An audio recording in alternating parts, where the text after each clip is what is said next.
प्रिय छात्र छात्राओं, बीए भाग द्वितीय की कक्षा में आपका स्वागत है। आज हम एकांकी 1 तोले अफीम की कथा का सारांश और उसके उद्देश्य के बारे में जानकारी लेंगे। तो सर्वप्रथम कहानी इस एकांकी की कहाँ से शुरू होती है उसे हम देखेंगे। इस एकांकी की शुरुआत लेखक करते हैं उस दुकान की और उस घर की व्यवस्था को दिखा करके जो मंच पे बताई जानी है, और मूल कहानी शुरू होती है वहाँ से जहाँ की मुख्य पात्र मुरारी के पिताजी अफीम का स्टॉक ख़त्म होने पर अफीम लेने बाहर चले जाते हैं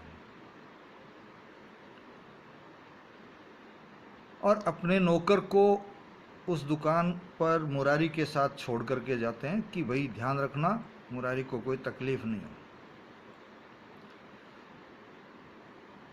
और वहीं से असल में कहानी की शुरुआत होती है। और मुरारी सोच रहा होता है कि पिताजी वो नौकर साथ छोड़ गए तो पिताजी इसको क्यों छोड़ गए, ये फालतू मेरे को दिक्कत देगा। अब यहाँ सवाल उठता है कि वो दिक्कत क्यों देगा, क्योंकि मुरारी ने कुछ ऐसा सोच रखा है जिसमें कि उनका नौकर रामदीन बाधा बन सकता है। तो यहाँ नौकर के नाम का भी पता लग गया कि रामदीन है। क्यों पहले वो उस बारे में फिर सोचता है, तारीखें भी देखता है, कैलेंडर भी देखता है और साथ में सोचता है कि पिताजी मेरे को जो है शादी एक ऐसी लड़की के साथ क्यों करना चाहते हैं जो कि गांव की अनपढ़ है।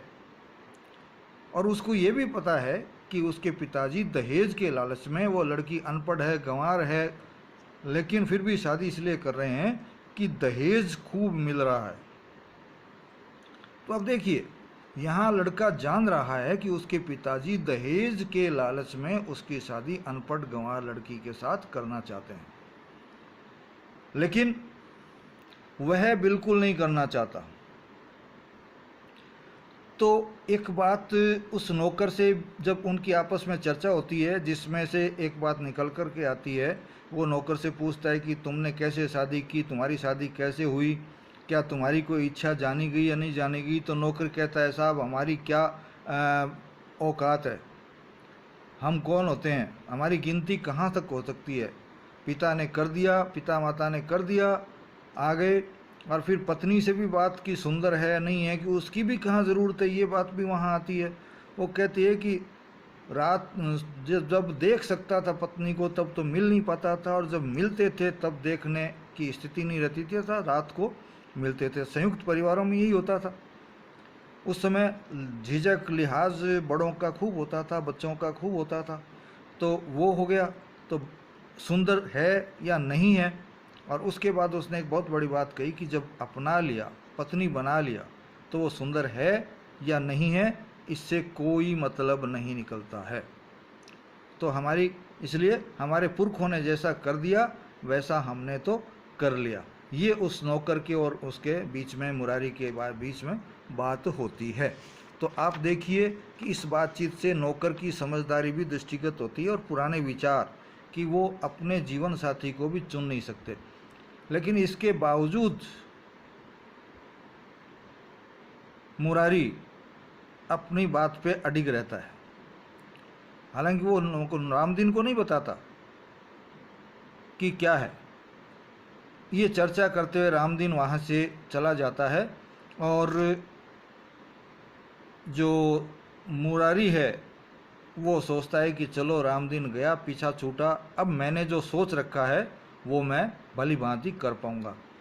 अब उसने क्या सोच रखा है वो यहाँ स्पष्ट होता है कि अनकल्चर्ड लड़की। इस अनकल्चर्ड शब्द का प्रयोग ये बताता है बेटे मुरारी द्वारा कि वो पढ़ा लिखा है और स्वयं को समझता भी है कि मैं योग्य हूँ, और उसके पिता उसकी शादी एक ऐसी लड़की से, अनपढ़ गंवार परिवार से करवाना चाहता है जो कि उसके लायक नहीं है, ऐसा वो मानता है।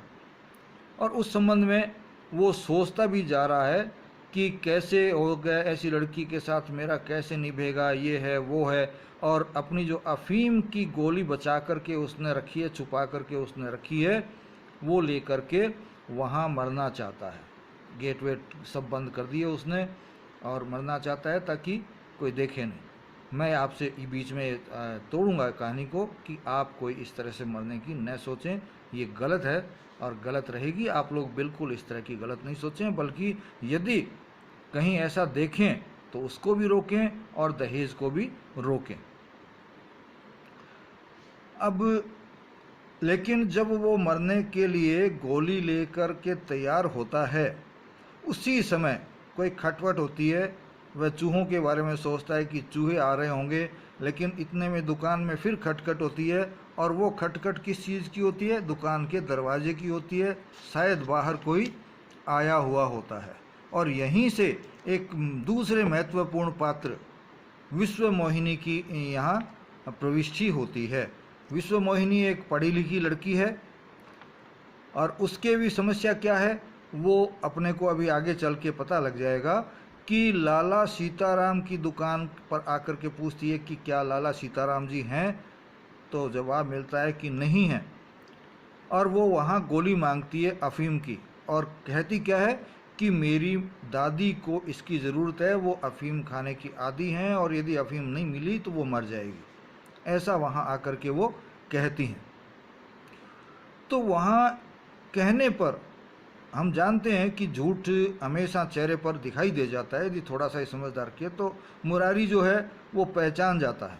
उनके बीच में और भी काफ़ी बातचीत होती है, क्यों चाहिए, कैसे चाहिए, क्या दुख है, ये सारी बातें बच्ची से होती, उस लड़की से होती है।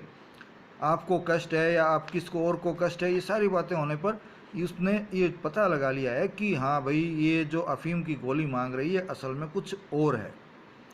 और यहाँ ये जो है पिताजी के लिए भी कहते हैं कि पिताजी भी अच्छी तरह जानते हैं और तबीयत, माँ की तबीयत खराब हो रही है इसलिए मेरे को यहाँ भेजा गया है, लेकिन 1 तोले अफीम चाहिए, 1 तोले से थोड़ा बहुत कम भी हो तो भी काम चल जाएगा, ऐसा वो बच्ची कहती है, वो लड़की कहती है। कौन? विश्व मोहिनी कहती है। अब यहाँ विश्व मोहिनी जब बात करती है तो वहाँ जो बात निकल के आती है वो ये होता है कि वो कीमत भी पूछती है, वो कीमत भी बता देता है, लेकिन लेता नहीं है, न कीमत पूरी सच बताता है।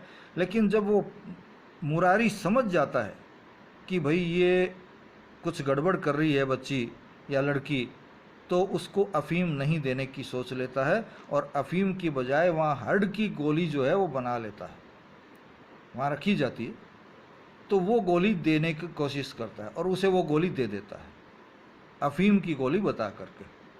और जैसे ही विश्व मोहिनी को गोली मिलती है वो तुरंत उसको मुंह से निकल लेती है। और निकलने के बाद आप सब जानते हैं कि मरने का भय तो थोड़ा बहुत लगता है, वो उसकी मजबूरी रही थी, वो मरना सोच रही होगी।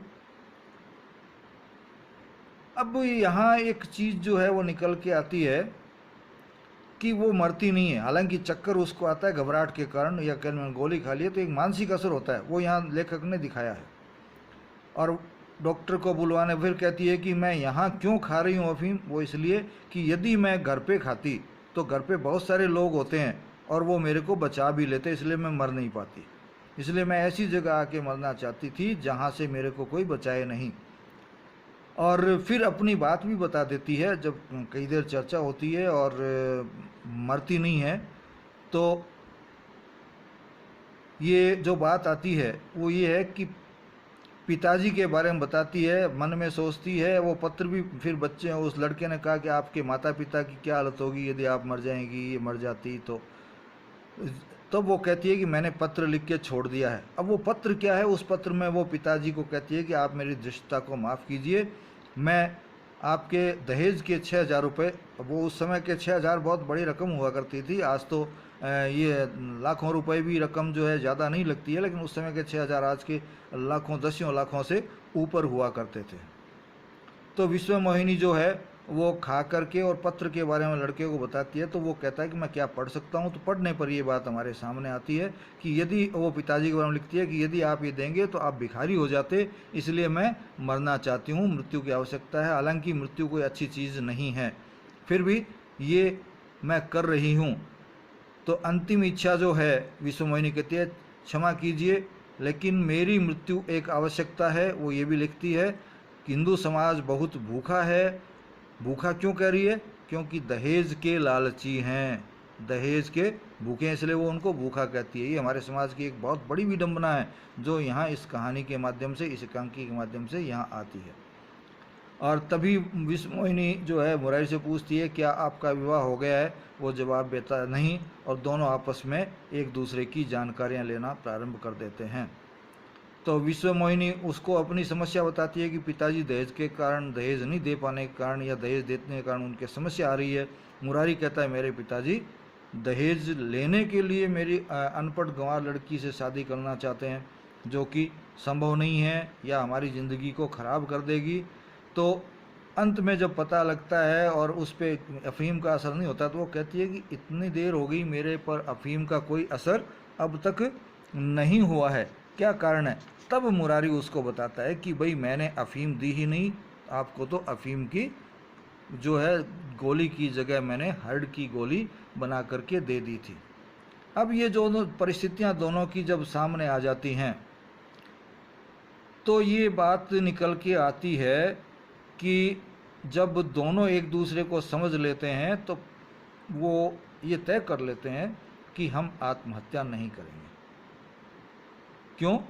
दोनों आत्महत्या करना नहीं चाहते थे, लेकिन अपने माता पिता के एक के लालच के कारण, लड़के के पिता का तो लालच, और उधर विश्वमोहिनी जो लड़की है उसके पिता शादी करना चाहते हैं, लेकिन अच्छा लड़का नहीं मिलने से दहेज दे करके शादी करना चाहते हैं। तो लड़की उस दहेज के विरोध में आत्महत्या करना चाहती है, क्योंकि उसके पिता के लिए वो दहेज एक तरह से आत्महत्या ही होता। तो पिताजी को बचाने के लिए वो ऐसा कर रही होती है। अब उन दोनों ने आपस में बात करके निर्णय कर लिया कि वो एक दूसरे को पसंद कर सकते हैं, एक दूसरे को शादी कर सकते हैं। तो ये कहते हैं कि मुरारी कहता है कि भाई आपके पिताजी मुझे बड़ी अच्छी, आपके पिताजी और मेरे पिताजी आपस में परिचित हैं, इसलिए हमारी शादी हो सकती है। और उन्होंने आत्महत्या का जो निर्णय है दोनों ने ही टाल दिया है। इस बीच में चौकीदार की आवाज़ भी आती है, लेकिन उसको वो अनसुना सा कर देते हैं। वो जागते रहो जागते रहो, हम सब जानते हैं कि चौकीदार क्या कहता है क्या करता है। तो ये है यहाँ तक कि, और मुरारी फिर एक जीवन दर्शन की सी बात करता है कि जीवन बड़ा दुख दर्द भरा है, इसको झेलते हैं लोग। और उसी समय जो है मिस मोहन कहती है कि मैं चली जाती हूँ, वो मिस मोहन कहता है कि नहीं मैं छोड़ के आ जाता हूँ। ऐसी कई देर उनके आपस में चलती है बातचीत, और उस पे बाद जो है वो छोड़ के उसको आता है। और विश्वमोहिनी जो है गिरफ्तार करने की बात जब आती है, चौकीदार क्यों पुकार रहा है, तो मुरारी कहता है कि गिरफ्तार करने के लिए पुलिस ने खबर भेजी है कि आत्महत्या करना चाहती है। ये मुरारी जो है मजाक करता है। अब तो तब विश्वमोहिनी कहती है कि बुलाइए पुलिस को, मैं भी आपको गिरफ्तार। तो यहाँ देखो आपस में इतनी बातचीत के बाद दोनों यहाँ, उसमें भी इनका सेंस ऑफ ह्यूमर, जिसको आजकल की भाषा में कहते हैं हास्य, वो यहाँ इन्होंने नहीं छोड़ा, इतनी बुरी परिस्थितियों में भी खुश मिजाजी। तो ये दोनों जो है ये बात करके वहाँ से होते हैं। और तब वो है चली, वो कहता है छोड़ देता हूँ, वो कहता है चली जाती हूँ। लेकिन अंत में जब वो ये पूछती है कि इसके पैसे कितने हुए आपके हार्ट की गोली के, तब लड़का कहता है कि मुझे तो कीमत मिल गई, जब आपने मेरे से शादी की हाँ कर दी तो मुझे इस हार्ट की कीमत मिल गई, इसलिए इसके पैसे देने की आवश्यकता आपको नहीं है। तो यहाँ ये बात सुन करके मुरारी वगैरह जो आपस में बात करते हैं, वो सब आगे बढ़ते हुए चलते हैं। और अंत में ये स्थितियाँ आती है कि ज़्यादातर लोग, जब विश्वमोहिनी कहती है कि इस स्थिति में आत्महत्या करने की सोचते हैं, तो ऐसी स्थितियाँ नहीं आनी चाहिए। और अंत में कि मेरे को कीमत मिल गई है, इसके साथ कहते कहते दोनों एक दूसरे से अलग हो जाते हैं। और ये एक सुनहरे भविष्य की तरफ ले जाने की संकेत करते हुए क्योंकि इसमें अलग होते समय विश्वमोहिनी में प्रसन्नता भी है और एक लज्जा भी है। लज्जा कब होती है? जब सार्वजनिक तौर पे जो काम नहीं किए जाने चाहिए, वो प्रेम वगैरह, उसको दिखाने की जो एक स्थिति होती है भारतीय नारी में, वो यहाँ दिखाई गई है। और इसी के साथ इस एकांकी का जो है समापन हो जाता है, या एकांकी अपनी पूर्णता को प्राप्त कर लेती है, जितना कि निबंधकार यहाँ चाहते हैं। अब अगली चीज़ आती है कि इस एकांकी का उद्देश्य क्या लेकर के चलते हैं लेखक। एकांकी का नाम 1 तोले अफीम की कीमत। नाम सुनने से ऐसा लगता है कि कोई नशीली चीज़ होगी या नशे की कोई बुराई पर लेखक चोट कर रहा होगा। सीधा नशे की तो कोई बुराई यहाँ नहीं हो रही है, लेकिन आज समाज में दहेज जो है वो भी एक नशे के रूप में आ गया है। लोग पता नहीं किस तरह से इसके पीछे पागल हो रहे हैं कि यदि दहेज नहीं मिला तो क्या होगा। और पैसे वाले लोग दहेज देने को आतुर रहते हैं कि लो लो, उससे गरीबों की समस्या होती है। लेन देन की जो समस्या है वो पैसे वालों में कम होती है और गरीबों में ज़्यादा होती है, क्योंकि वो पैसे वालों को या बड़े लोगों को देखते हैं और वो फिर अपनाने की कोशिश करते हैं। तो इस तरह से हमारे समाज में जो दहेज रूपी बीमारी फैली है, या दहेज रूपी जो कुरीति फैली है, जो कुप्रथा फैली है, उस पर यहाँ ध्यान केंद्रित करके पहले तो कि ये किस तरह से नुकसान पहुँचाती है कि लड़का जो पढ़ा लिखा है, इसका उल्टा भी हो सकता है, लेकिन उसकी शादी उसका पिता अनपढ़ और गंवार लड़की से करना चाहता है, जो नहीं, बिल्कुल नहीं करना चाहता वो लड़का। और वो यहाँ तक स्थिति आ जाती है कि वो आत्महत्या के बारे में सोचता है कि पिताजी कैसे लेंगे जब मैं मर जाऊंगा। तो देखिए कितनी बुराई है, आत्महत्या तक सोच रहा है लड़का, जबकि लड़के को आत्महत्या करने की कहीं ज़रूरत नहीं है, लेकिन समाज उसको मजबूर कर रहा है कि वो आत्महत्या करे। लेकिन मैं यहाँ फिर कहूँगा कि लड़के और लड़की दोनों को इतनी मजबूती से खड़ा रहना चाहिए कि वो किसी भी परिस्थिति में आत्महत्या न करके उन परिस्थितियों का सामना करे, दृढ़तापूर्वक सामना करे, ताकि वह इन बुराइयों से बच सके और समाज के अन्य लोग भी इस बुराई से बच सकें। दूसरा, लड़की जो है वो दहेज के कारण आत्महत्या करना चाहती है, लड़का भी दहेज के कारण, लेकिन वो पिता के दहेज लेने के कारण, और लड़की पिता का दहेज देने के कारण। लड़की का पिता गरीब है, दहेज की देने की स्थिति उसकी नहीं है बड़े, जबकि लड़के वाले 5 या 6 हज़ार मांग रहे हैं। उस समय के 5-6 हज़ार बहुत बड़ी चीज़ होती थी, बहुत बड़ी बात होती थी, लेकिन 5-6 हज़ार रुपये उसके पास नहीं थे, तो वो कर्जा ले रहा होता है। और लड़की ये जानती थी कि यदि ये कर्ज दहेज दिया गया कर्जा लेकर के, तो पिताजी की सारी उम्र की कमाई तो चली ही जाएगी, उसके साथ वो नाक तक कर्ज से डूब जाएंगे। और वो उन बुरी स्थितियों को देख रही थी कि पिताजी का जीवन आगे, या आगे जो दूसरे भाई बहन हैं उनका जीवन आगे कष्ट में होने वाला है। उन कष्टों से बचाने का भी उसने वही उपाय सोचा कि आत्महत्या कर लूँ। तब देखिए यहाँ भी दहेज कारण बनता है, दहेज नहीं दे पाने का, अच्छा लड़का नहीं मिल रहा, थोड़ा सा ठीक देखते हैं, दहेज देना पड़ेगा, उस दहेज की व्यवस्था नहीं हो पा रही है, इस कारण बच्ची जो है अपने पिता की, अपने माता की, अपने भाई बहनों की सोच करके और आत्महत्या करना चाहती है। मैं यहाँ फिर कहूँगा कि आत्महत्या नहीं करनी चाहिए, एक बुराई है, दृढ़ता से सामना करना चाहिए उन बुराइयों का जो समाज में फैली है। लेकिन अंत में लड़के और लड़कियों का मेल दिखा करके, लड़के और लड़की का मेल दिखा करके, उनकी समझदारी को दिखा करके, आपसी बातचीत को दिखा करके ये कहा है कि हमारे पिताजी आपस में परिचित हैं, हम बात कहेंगे तो हमारी बात बन जाएगी। और संभावना ये दिखाई है कि लड़के के पिता जो हैं वो मान जाएंगे और लड़की के पिता भी मान जाएंगे और उन दोनों का मेल आपस में हो जाएगा। तो मेल की संभावना को दिखाते हुए, आशावादिता दिखाते हुए यहाँ एकांकी समाप्त होती है। यहाँ दहेज प्रथा पर एक बहुत तगड़ी चोट की गई है कि दहेज लिया और दिया जाना दोनों ही समाज के लिए बेहद हानिकारक है। अतः समाज में इस प्रथा को तोड़ देना चाहिए, छोड़ देना चाहिए। इसी के साथ आज की ये बात हमारी यहीं समाप्त होती है। जय हिंद।